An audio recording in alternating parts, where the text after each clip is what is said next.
tu vois. C'est un petit peu comme si tu te mettais en mode avion de l'extérieur, et où du coup, il n'y a plus que l'intérieur qui peut fonctionner, et dans ton cerveau, du coup, il va y avoir des connexions nouvelles qui vont se faire, des nouvelles idées qui vont arriver. Si tu as des blocages un petit peu liés à la confiance en toi, à la motivation, etc., tu peux te visualiser sans ce blocage. Par exemple, en ayant publié ton roman. Hello collègue écrivain, dans cet épisode, on va parler de 4 faits sur le cerveau qui peuvent t'aider à écrire plus efficacement. Tu le sais, le cerveau, c'est ma passion, je suis d'ailleurs formée au coaching à la PNL, mais j'adore t'en parler en titre d'exemple dans différents épisodes et par-ci par-là, et c'est aujourd'hui, j'avais envie vraiment d'y consacrer un épisode complet, parce que tu vas voir, il y a de quoi dire. Et c'est vrai que quand on écrit un roman, on pense souvent que il suffit de se poser devant son clavier et d'écrire, mais en réalité, ça, c'est faire un peu la passe sur les différentes règles de notre cerveau, et moi je trouve qu'il vaut mieux les connaître pour être plus efficace dans son écriture. Bien sûr, ça ne veut pas dire qu'on ne peut pas aller à l'encontre parfois de celle-ci et essayer de se discipliner un petit peu, mais il y a quand même des faits scientifiques sur le cerveau que j'avais envie de voir avec toi aujourd'hui, pour que tu puisses écrire au mieux. Et le premier, celui où vraiment on peut déjà entrer dans le débat, c'est que le cerveau ne peut pas se concentrer super longtemps.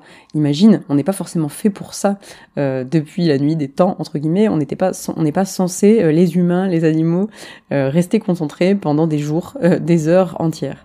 En réalité, ce que les études cite comme cycle de concentration, c'est entre 60 et 90 minutes.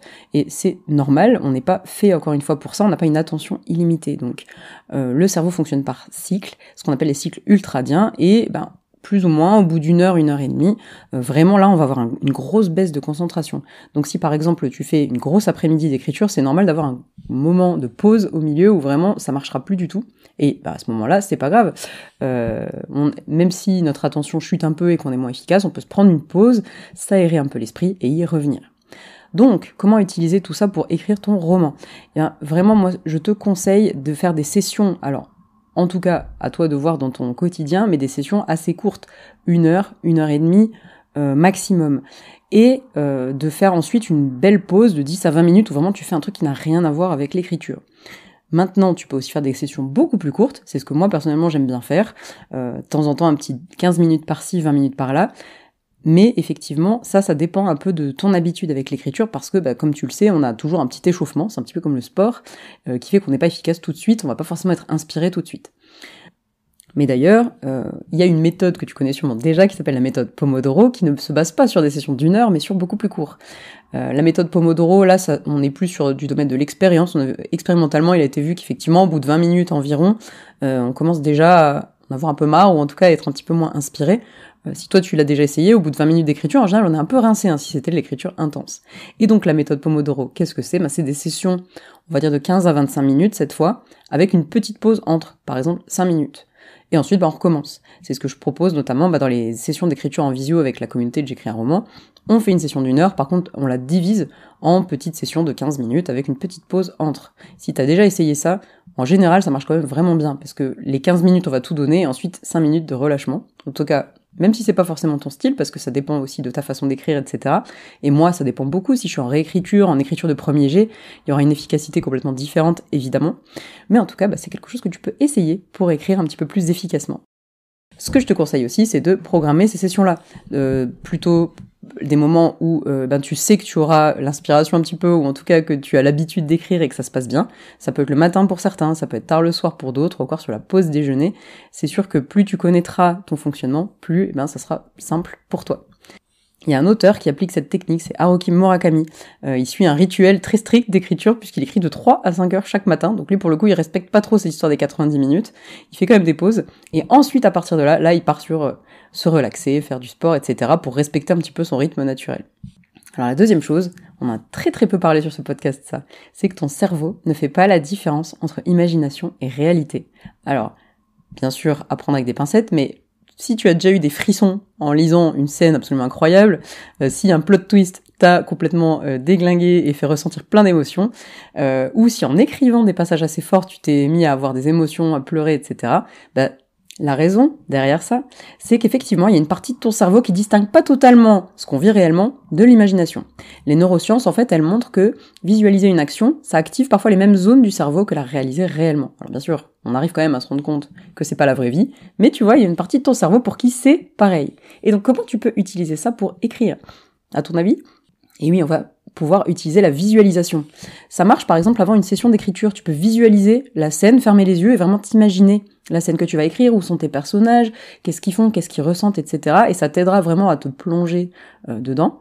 Mais j'ai autre chose pour toi. Parce que du coup, si tu bloques sur certaines choses, si tu as des blocages un petit peu liés à la confiance en toi, la motivation, etc., bah, tu peux te visualiser sans ce blocage. Par exemple, en ayant publié ton roman. Là, je t'assure que ça débloque plein de choses.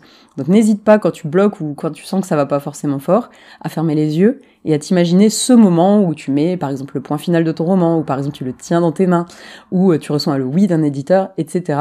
Ça fait vraiment du bien, ça motive, ça recharge un petit peu notre cerveau en ondes positives, hein. Et c'est quelque chose que certains auteurs utilisent. Il y a notamment Stephen King qui avait déclaré dans une interview qu'il voyait ses histoires comme des films dans sa tête avant de les écrire. En tout cas, clairement, je trouve que la visualisation, c'est un outil très très puissant. Alors effectivement, on va pas tomber dans les extrêmes, mais ça peut vraiment être un petit, tu vois, de temps en temps, de visualiser un petit peu le fruit de ton travail, ça peut que te motiver. Troisième fait, l'ennui stimule ta créativité. Et ça, vraiment, c'est hyper important, je trouve. Je t'avais déjà fait un épisode de podcast sur le sujet de l'ennui, mais il était court. Mais depuis, j'ai encore pu constater la puissance de l'ennui. En fait, si tu fais rien, si tu t'ennuies, ton cerveau entre en mode réseau par défaut. Tu vois, c'est un petit peu comme si tu te mettais en mode avion de l'extérieur, et où du coup, il n'y a plus que l'intérieur qui peut fonctionner. Et dans ton cerveau, du coup, il va y avoir des connexions nouvelles qui vont se faire, des nouvelles idées qui vont arriver. C'est pour ça d'ailleurs que les meilleures idées te viennent sous la douche, en marchant, en faisant des tâches ménagères, etc. En laissant ton esprit un peu divaguer, tu lui donnes l'espace, en fait, pour faire émerger des solutions et des histoires inattendues. Alors, petit exemple personnel, mais moi, ce mois de mars, j'ai essayé d'utiliser beaucoup moins mes écouteurs, de laisser entrer un peu le silence dans ma vie, si tu veux. Et typiquement, tous les moments où j'avais tendance à sortir les écouteurs, dans les transports, en marchant dans la rue, etc., ils ont été remplacés par une espèce de silence. Alors bon, sauf si vraiment beaucoup de bruit insupportable, tu vois. Mais ces moments-là, vraiment, du coup, alors il y a beaucoup de moments où c'était juste un peu de l'ennui, où j'ai un peu gambergé, etc. Mais j'ai surtout eu un bon paquet d'idées. J'ai terminé un roman et j'ai attaqué une autre réécriture, et dans les deux cas, j'avais plein d'idées. J'ai aussi démarré l'écriture d'un projet un petit peu à part, etc. Vraiment, ce fait de laisser la place en fait au silence et à l'ennui m'a fait un bien fou, et je pense que ça peut t'aider aussi. Alors c'est pas forcément facile, hein, quand on a le réflexe de sortir les écouteurs dès qu'on est un peu dans les transports, etc. Là quand on les a pas, on s'ennuie, on regarde les gens, etc. et ça nous donne des idées. En tout cas, comment tu peux utiliser tout ça pour écrire? Déjà, tu peux tenter, alors selon ce que tu te sens capable de faire, mais des petits moments sans écran, distraction, écouteurs, etc. d'ennui, par exemple dans les transports. Tu peux tenter d'aller marcher sans écouter de podcast ou de musique. Tu peux te dire que cette balade-là, ça sera une balade un peu silencieuse, etc. Tu peux aussi laisser ton esprit vagabonder avant de te coucher. Ça, c'est quelque chose que on me cite souvent les auteurs que j'accompagne, c'est que c'est avant de se coucher qu'on va avoir aussi les bonnes idées, parce que pareil, on est dans un livre, on est en train de rien faire, et boum, les idées arrivent. Donc n'hésite pas à mettre un petit carnet sur ta table de nuit. La puissance de l'ennui peut être montrée par exemple chez J.K. Rowling, qui aurait eu l'idée d'Harry Potter en attendant un train en faisant rien. Et là, elle a laissé son imagination un petit peu travailler librement, et tout un univers entier s'est montré à elle. Donc t'imagines? Et enfin en 4, mais ça on le sait déjà, on va juste voir un petit peu comment utiliser tout ça. Notre cerveau adore les habitudes. Le cerveau, c'est vraiment une machine à habitudes en fait. C'est ça qui fait qu'on fonctionne. Tout ce qui est automatique, un petit peu comme un ordinateur, ça va lui économiser énormément d'énergie par rapport à, imagine si on devait réfléchir, se reposer des questions, décider comment on fait, etc. Non, il y a plein de choses qu'on va faire de manière automatique, et du coup, on peut appliquer tout ça à l'écriture. Par exemple, si tu écris à heure fixe, ton esprit va s'y habituer et se mettre un peu automatiquement en mode création à ce moment-là. Je sais pas si tu as déjà vécu ça, mais moi typiquement avec mes lives du mercredi 20h, que d'ailleurs tu trouveras les liens dans les notes du podcast, vraiment à 20h, tout de suite, même si j'ai passé une grosse journée, même si je me sens pas du tout capable d'écrire, etc., à 20h, pouf, ça arrive, alors après un petit échauffement, c'est ce qu'on disait tout à l'heure, mais vraiment, c'est bon, maintenant mon cerveau a intégré que ce jour-là, ce créneau-là, c'est écriture. Et les neurosciences montrent aussi que les habitudes, ça réduit la fatigue mentale. T'as moins besoin de motivation en fait. Tu passes en mode un peu pilote automatique. Si tu t'es choisi un créneau peut-être tous les jours ou toutes les semaines à tel moment, et ben hop, c'est parti, le temps de faire rentrer un petit peu l'habitude au début et ensuite ça deviendra un peu un réflexe et pour toi ça sera impossible de passer outre cette habitude. Donc comment on utilise tout ça pour écrire ? Alors, tu te souviens peut-être de quand je parle des 3 espaces. L'espace temporel, l'espace, le lieu et l'espace mental. C'est vrai que plus tu arriveras à avoir ces 3 espaces pareils, plus ton habitude sera solide. Par exemple, si tu écris toujours au même endroit, à la même heure, dans le même contexte, avec un petit rituel, etc. Et d'ailleurs, à propos de rituel, c'est vraiment quelque chose, je trouve, qui dépend des auteurs. Certains auteurs vont adorer se faire tout un rituel avant de démarrer, allumer une bougie, mettre de la musique, etc. Je sais que moi, je suis plutôt minimaliste là-dessus, mais du coup, ça me permet, on va dire, d'écrire un petit peu à tout moment. Mais ce qui est sûr, c'est que je ne peux pas écrire si je n'ai pas une boisson chaude à côté de moi. Comme quoi, tu vois, mon cerveau a intégré que écriture égale boisson chaude. Et donc, on a dit d'essayer d'écrire plus ou moins au même endroit, aux mêmes horaires, etc. Si tu peux, en tout cas, ça aidera au niveau de l'habitude. Bien sûr, si c'est pas possible, essaye de te raccrocher à quelque chose. Par exemple, ça peut être juste ton fond d'écran qui te met un peu dans cette ambiance-là, tu peux regarder, etc. Ça peut être quelque chose que tu fais au début, comme une visualisation, par exemple. On en a parlé juste avant. Et ce qui est magique avec les habitudes, c'est que, en fait, elles vont te donner la force de t'y mettre, de faire le plus dur, parce que le plus dur, c'est de s'y mettre, on est d'accord. Le plus dur, c'est de se mettre devant son clavier et de commencer les premières phrases. Alors oui, t'auras peut-être pas d'inspiration dès le début, mais t'auras fait le plus dur. Et ensuite, il y aura un petit peu l'effet que j'aime bien appeler l'effet salle de sport, qui est, t'y seras, t'auras commencé, donc il te faudra beaucoup moins d'énergie pour continuer. Et c'est comme ça, en général, que moi, j'ai des bonnes idées et que j'écris de bons passages. Je m'y suis mis, et pendant 10 minutes, c'était un peu la galère, et j'étais pas forcément inspirée, et puis petit à petit, ça vient.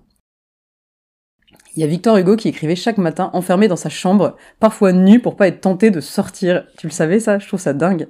Et en fait, avoir ce genre de routine stricte et surtout de se cantonner à un rituel, même s'il est un peu bizarre, t'as vu ce que ça a donné, quoi. Bon, tu me connais, avec le cerveau, je peux durer pendant très très longtemps, donc je pense qu'on va s'arrêter là pour les faits sur le cerveau qui peuvent t'aider à écrire ton roman. Bien sûr, on en reparle sur le podcast très très vite parce que c'est mon sujet de prédilection. En attendant, si ce sujet un petit peu coaching, cerveau, etc. t'a plu, n'hésite pas à me le faire savoir dans le commentaire Spotify ou sur Instagram tout simplement. Et si tu as trouvé une autre petite astuce pour dompter ton cerveau, je serais très curieuse de discuter avec toi de ça. Tu trouveras mes coordonnées dans les notes du podcast et moi je te dis à la semaine prochaine au Café des auteurs.